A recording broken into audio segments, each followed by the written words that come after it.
Okay, we're going to continue with quadratic functions.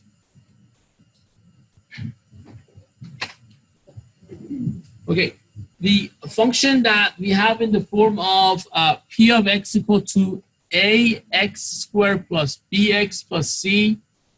This is the form of second order equation. You notice that x is a square, where a, b, and c are the real number, and a cannot be equal to 0 because that would move us to the first equation. We need to learn how to translate p of x in this form, ax squared plus bx plus c, into the form a times x minus h squared plus k.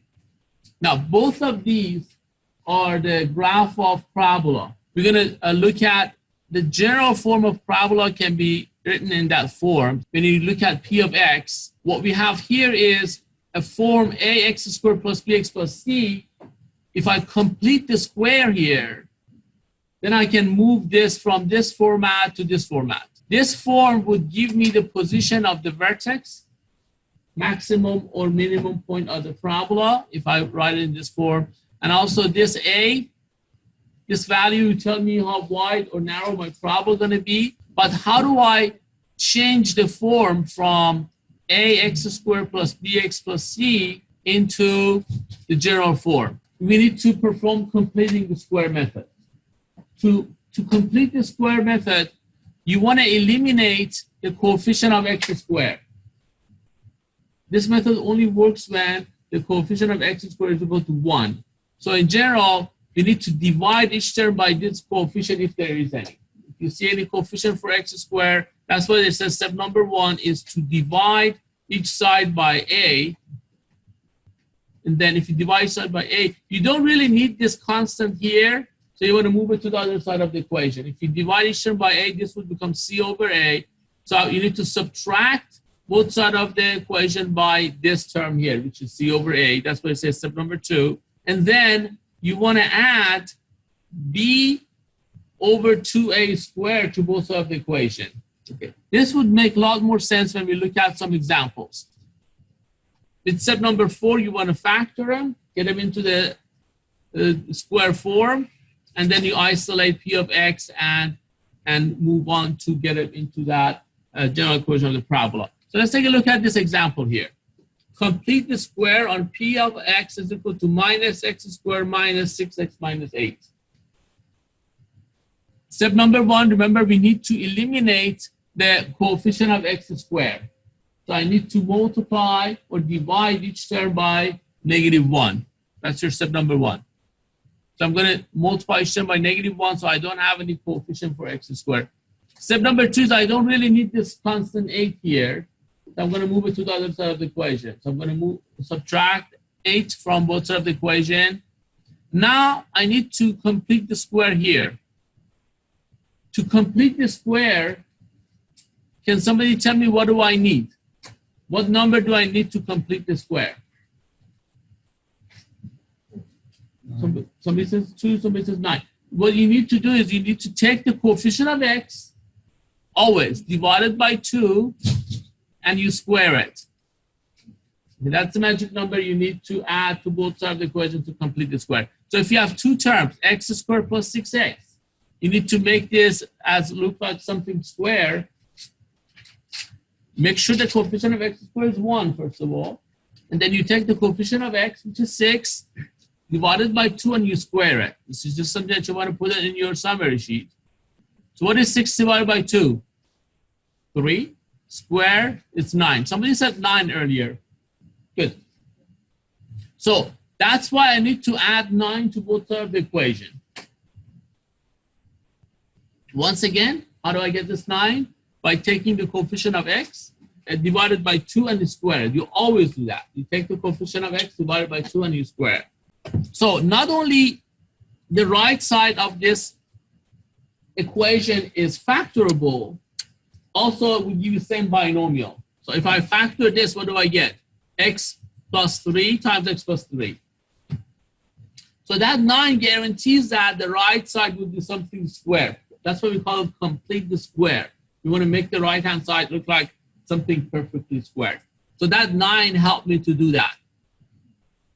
Now you notice that 9 also affected the number on the left-hand side. Negative 8 plus 9 turns out to 1.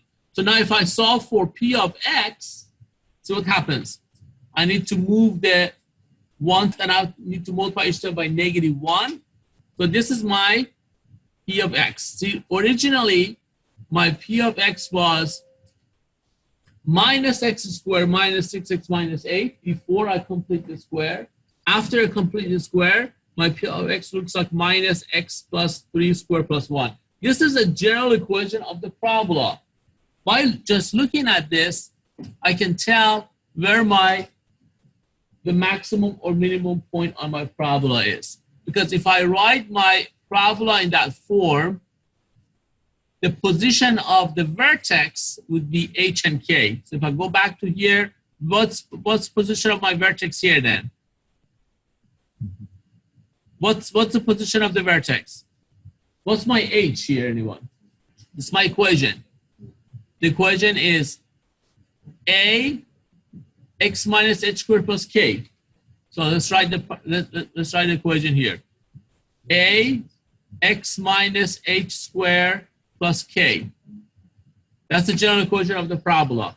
If that's the case, your vertex would be h and k. Can somebody tell me what is h here? 3. Is it 3 or negative 3?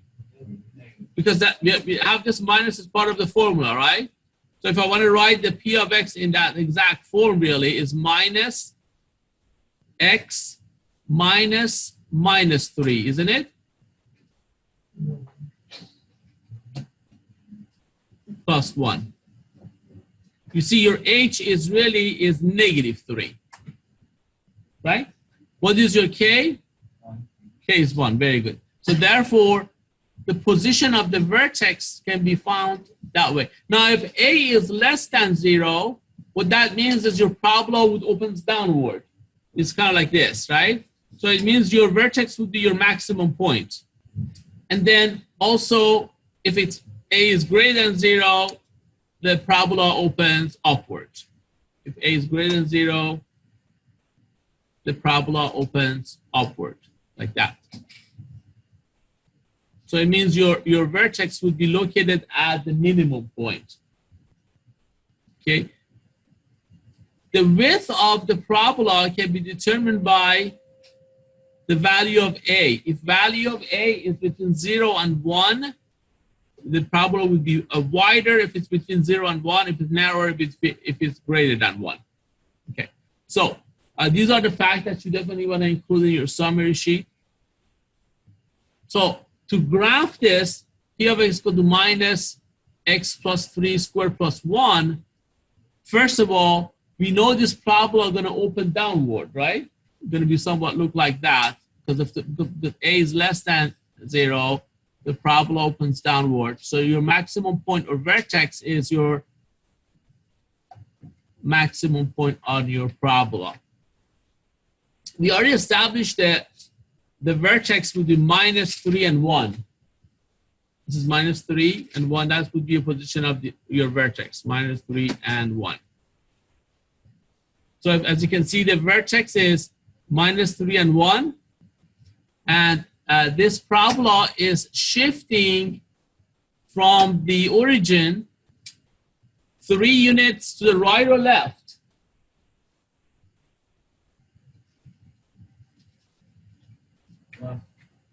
To the left, because your h is negative 3, right? You go 3 units to the left because of this number here. And how many units go up or down? 1 unit up, right? So this would be, you're going to shift 3 units to the left and 1 unit upward. Now, if I let x equal to 0, what am I actually calculating? If I let x equal to 0 and solve for y, what am I calculating? If I let x equal to 0 and solve for y, let's do that. If x equal to 0, what is y? That would be 0 plus 3 squared plus 1 would be minus 8.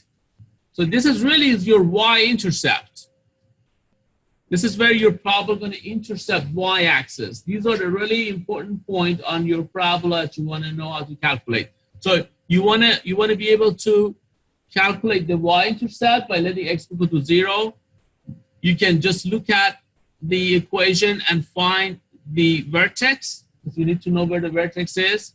And then it's very important to know if the parabola opens upward or downward.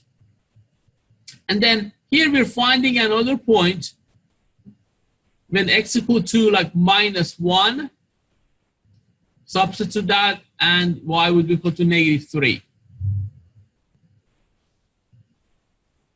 So if you look at the actual graph, it looks like that. Vertex, we already find it, it's right here.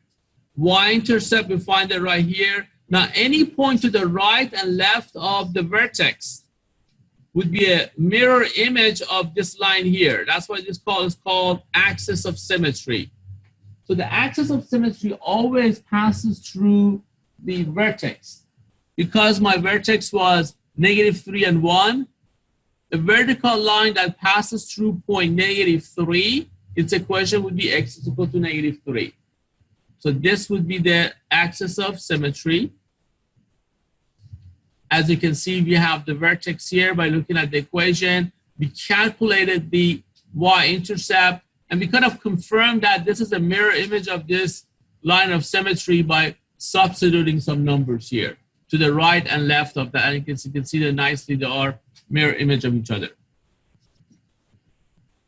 So you can use your graphing calculator to confirm all this result, and your calculator actually give you the position of the vertex and y-intercept, and also would give you the position of the x-intercept. If you want to calculate the position of x-intercept, you let y be equal to 0 and then simply solve for x.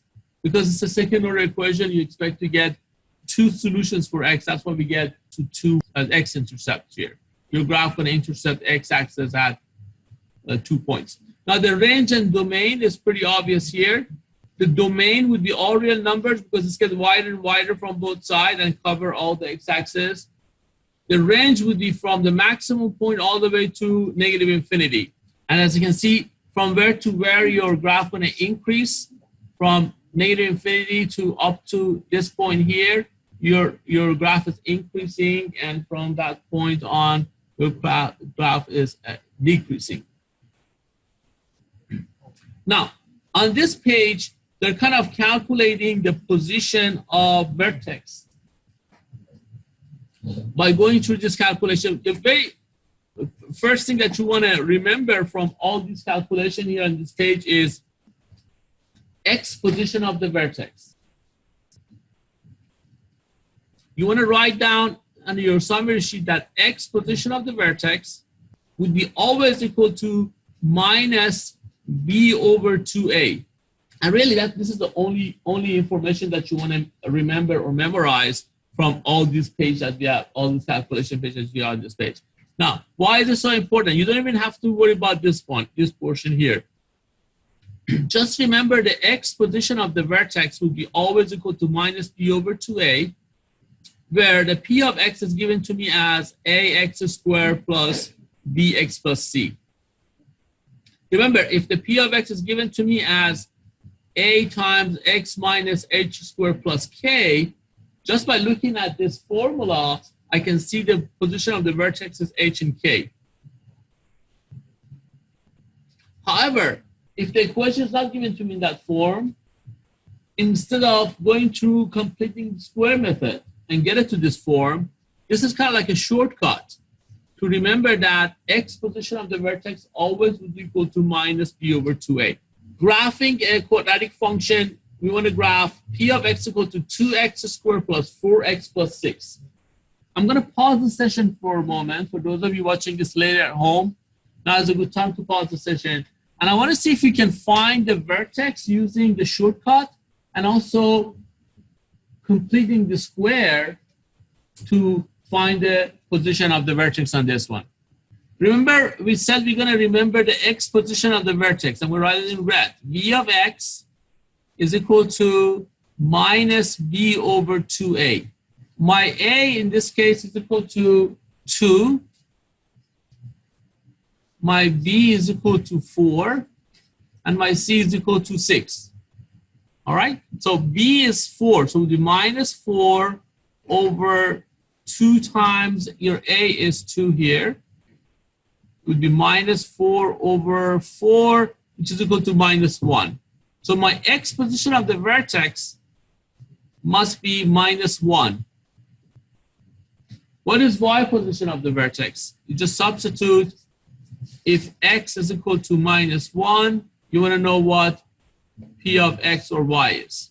You substitute 2 times minus 1 squared plus 4 times minus 1 plus 6.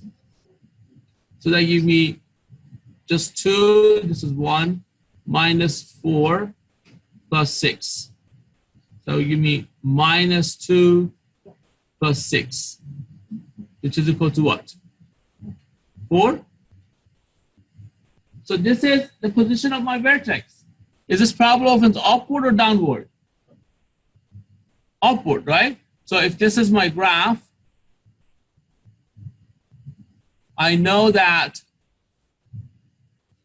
my parabola A is positive, so my parabola works somewhat like this. Now, minus 1, if X is equal to minus 1, and Y is equal to 4, 1, 2, 3, 4. So this would be my vertex, minus 1 and 4. So my parabola should look like somewhat like that. So what other information is very, very important to find here beside the vertex?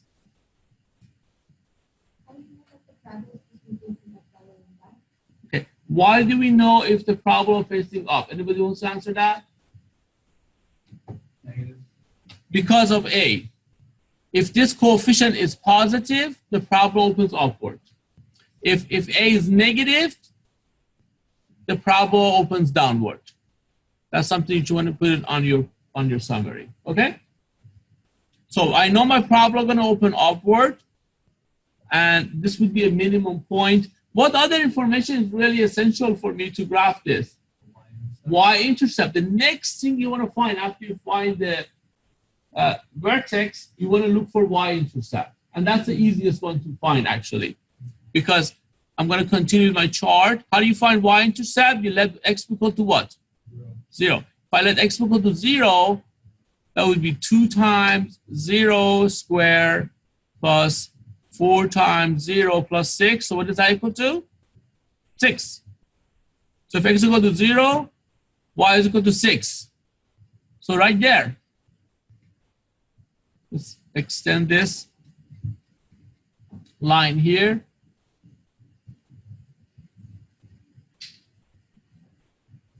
So it looks like this is my y-axis, 5, 6. So my parabola then it passes through this point here, and this is my lowest point.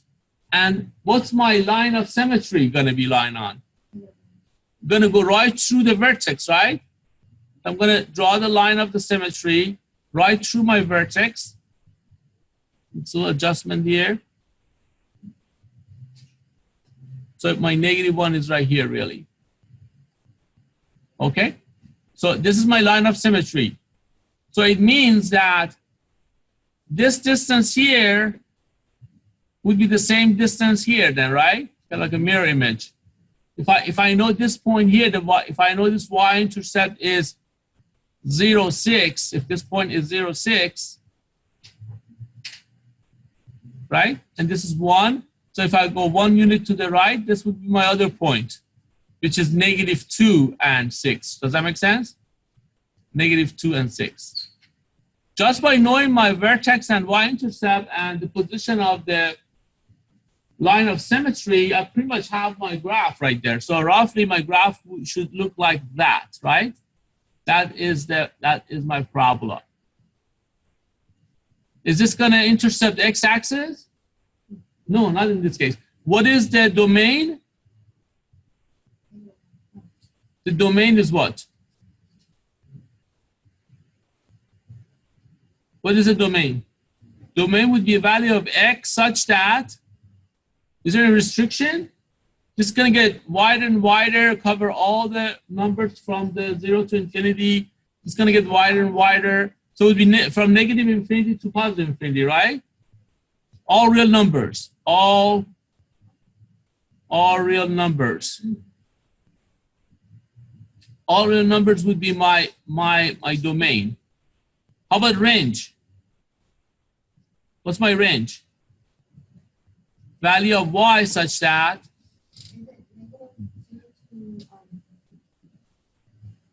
from this point here, range is value of y. What is this point? 4. From 4 all the way to infinity, right? Or you can write all the number that, all the y that are greater or equal to 4, right? So that's my range, right? And that's my domain.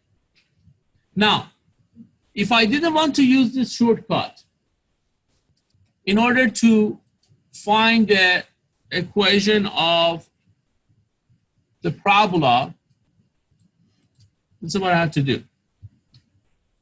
I have to write this in the form of a times x minus h squared plus k. This is a general equation of the parabola. Now, how do I change from here to here? Anybody remember the first step? I'm going to write this as y is equal to 2x squared plus 4x plus 6. The first step is you want to make sure that the coefficient of x squared is equal to 1. So here, you need to eliminate this 2 here. Remember, I want to write this as y is equal to a times x minus h squared plus k. So what if I factor the 2 out? 2x plus 6, right? Okay, remember, the goal is to get it to look like this, right? This is like y is equal to, the goal is to make it look like a times x minus h squared plus 2. So if I factor the 2 out between these two terms here. By taking out the 2, we should also take out an x as well. You get x plus 2. 2x. 2x. But remember, I want to make it look like this. X should be inside. Yeah, it's like same line. I need both x squared and 2x to complete the square. Now let me repeat your question. It's a very good question because you're away from my microphone.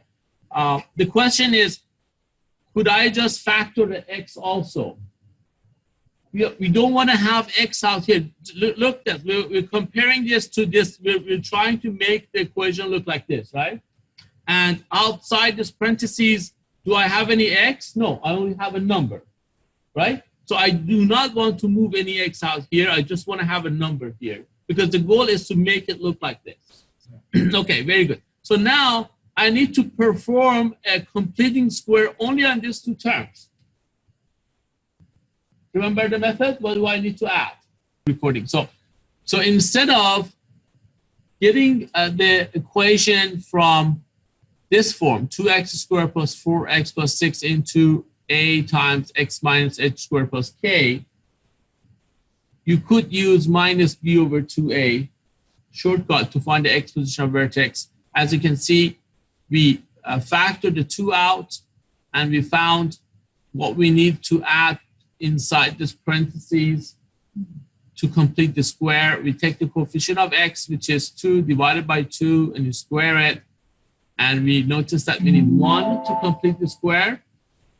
But we also have to subtract 1, so don't change the original equation.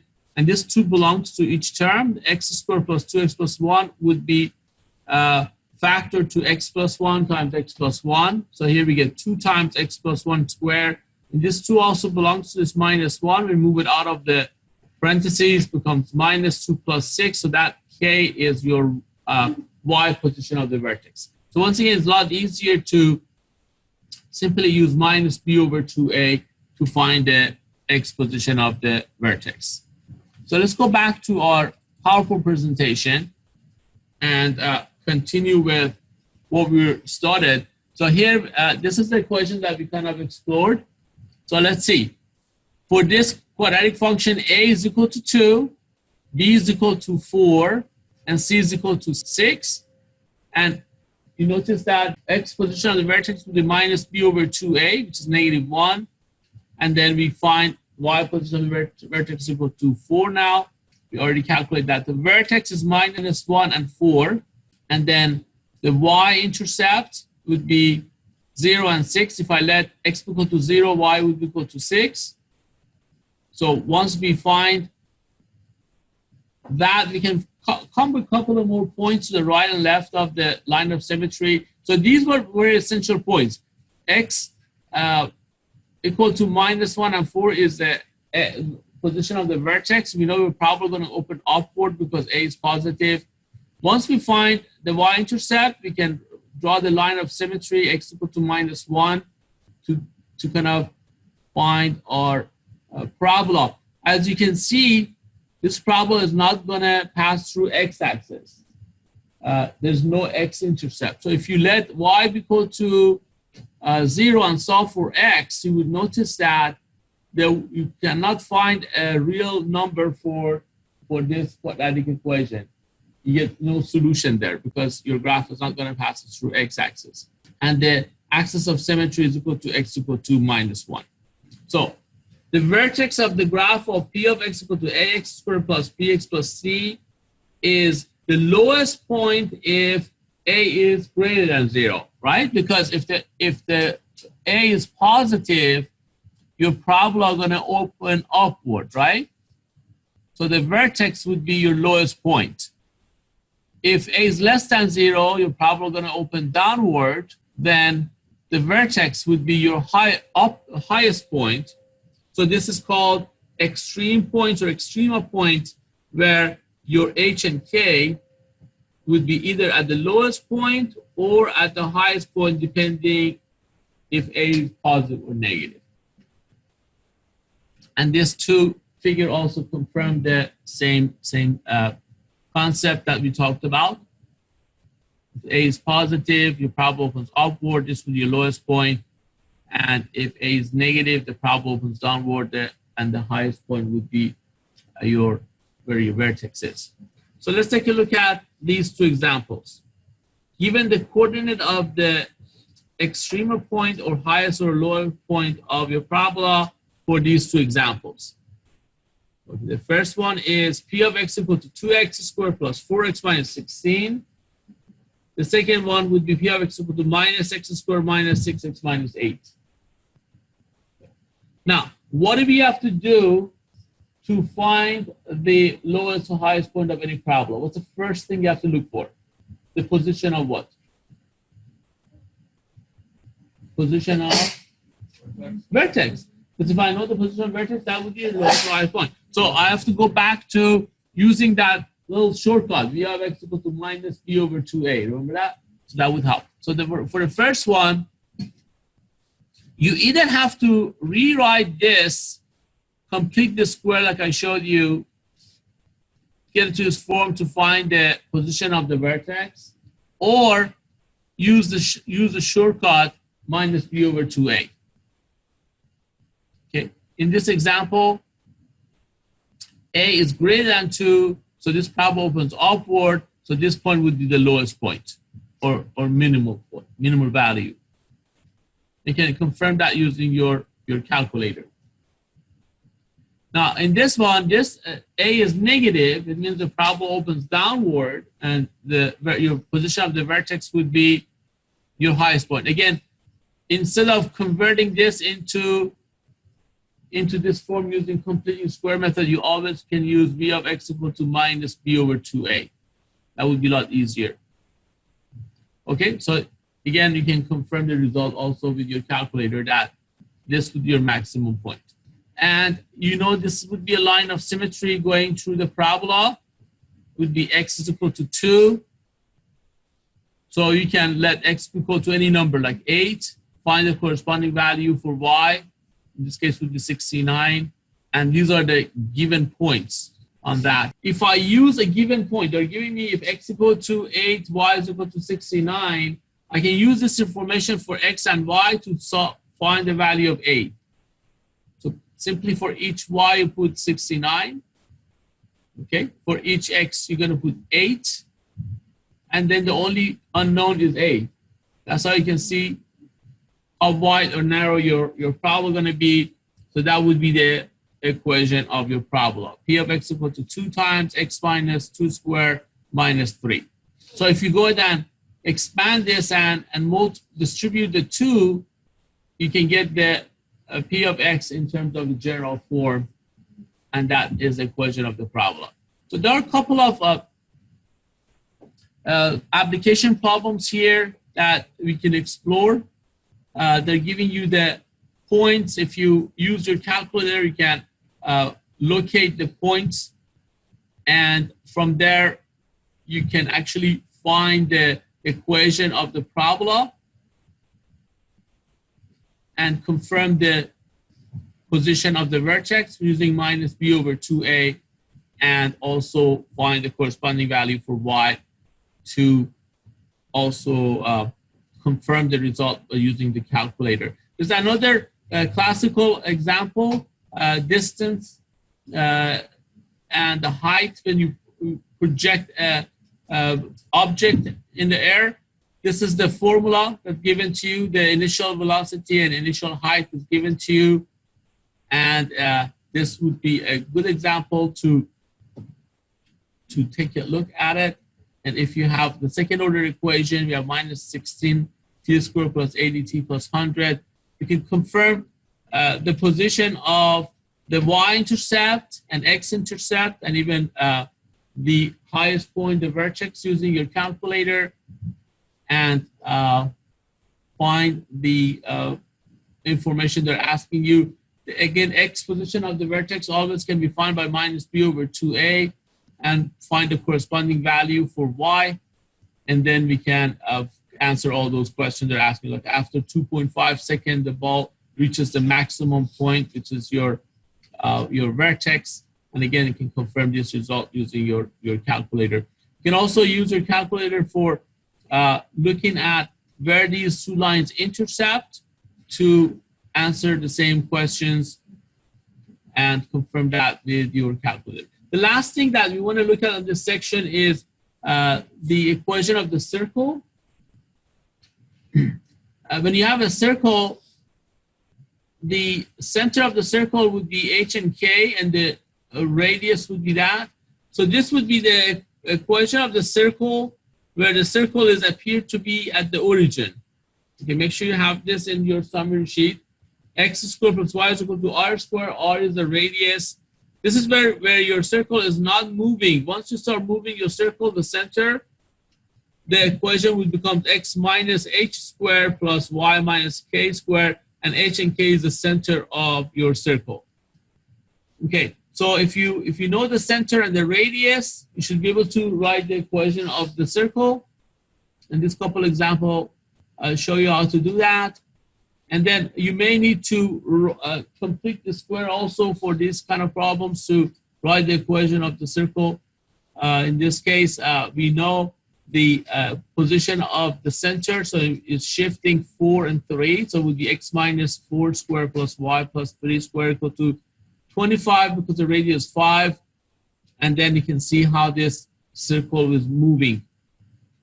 If the center is 0, 0, radius 3, that should be pretty simple. And that would be x squared plus y squared equal to 9.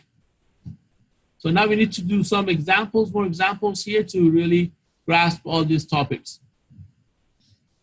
Now, this would be a good example to see if you can convert the this equation into the general equation of the circle. So I'm going to ask everybody to pause the session at this point and see if you can complete the square on both x and y and get it into the general equation of the circle. Okay, so find the center and radius of the circle. Remember, the general equation of the circle would be equal to x minus h squared plus y minus k squared is equal to r squared. You have to remember that. Where the center would be h and k, and the radius would be r.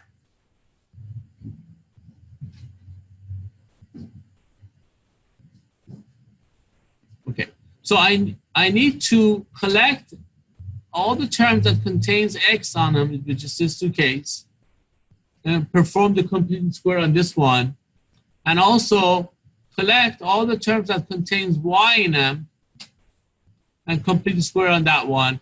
This 15, I can move it to the other side of the equation. So what do I need to add inside the first parenthesis to complete the square? You want to make sure that the coefficient of x squared is equal to 1, which it is. You take the coefficient of x, which is 2, divided by 2 and square it. So you always take the coefficient of x, for the first one is 2, divided by 2, and you square it. And that's the number that you need to add inside this parentheses. Okay, so let's do that.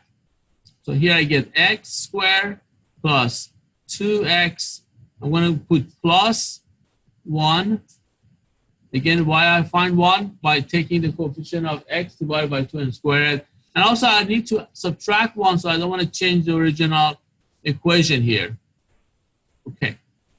Plus, I do the same thing with the second one. Y squared plus 6y. What do I need to add here to complete the square? You take the coefficient of 6 divided by 2 and you square it. What is that? 3 squared, which is 9. Very good. I need to add 9 inside this parentheses. At the same time, I'm going to subtract 9, so I don't change the original equation. And then I don't really need this 15. I'm going to add 15 to both sides of the equation, and that will be part of your radius, really. Okay, can I complete the square here now? Yeah, because this is really x plus 1 square, isn't it? X plus 1 times x plus 1. But you have minus 1 here, plus. How about this one? This would be y plus 3 squared, y plus 7 squared, minus 9. Okay, I don't really need these two numbers. These are part of your radius, really. Remember, we're making the equation look like this. And we did part of it, x plus 1 squared plus y plus 3 squared equal to, let's move everything to the right, 15 plus 1 plus 9. So if I want to write this in that form, really, this is x minus minus 1 square plus, this would be y minus minus 3 squared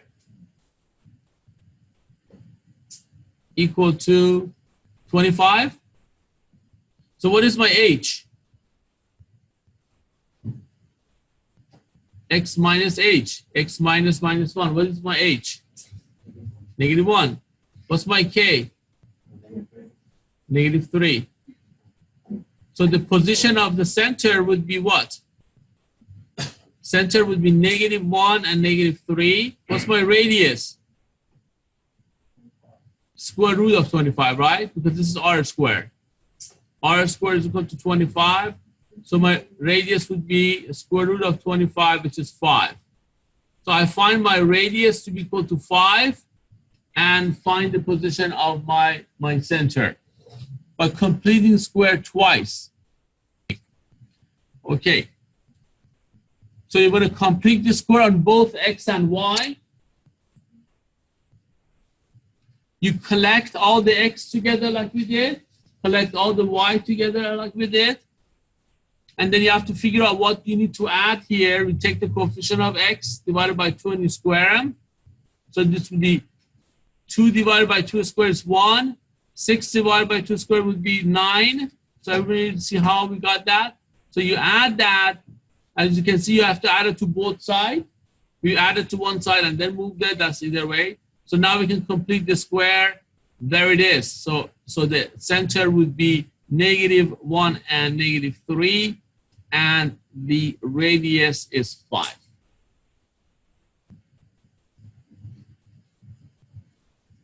Recording. Okay, so what we really need to know is the general equation of these shapes. y is equal to a times x minus h squared plus k. What does this shape look like? What is the shape of what?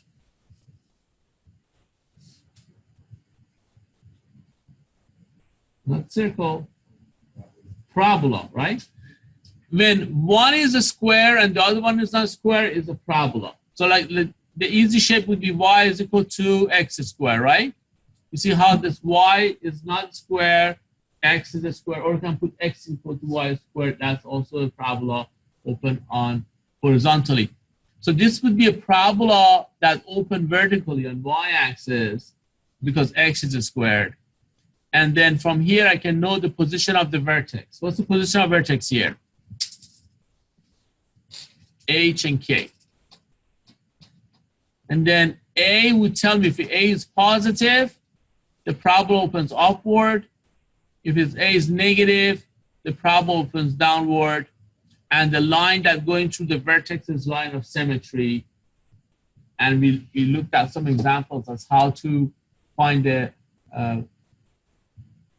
position of the y-intercept to kind of find the graph of the parabola. So, but this is something that you have to remember. Now, if it's not in this form, your parabola could be y is equal to ax squared plus bx plus c, right? It could be in this form. If the parabola is a form of y is equal to ax squared plus bx plus c, how would you find the vertex? What's the shortcut? V of x is equal to what? Minus b over 2a. This saves you a whole lot of time than completing the square, going from here to here. These are the examples we explored today. Now, we also looked at the circle. What's the general equation of the circle if it's on the center? X squared plus y squared is equal to r squared, right? This would be if the center is at 0, 0. Once I move that, then this becomes x minus h squared plus y minus k squared is equal to r squared. What would be a center here? H and k. What's my radius? My radius is r. So if it's not in that form, we need to complete the square twice to get it in that form.